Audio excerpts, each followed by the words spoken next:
Slice has innovated a completely new ideas about the banking. It is a complete transformative ideas.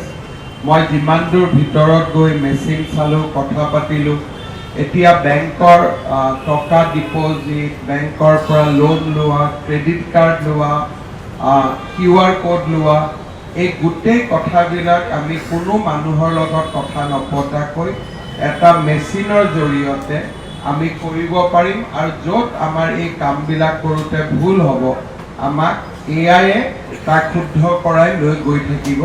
A completely transformative idea. I must thank Dilip ji also for for initiating another kind of revolution after UPI with the help of Slice.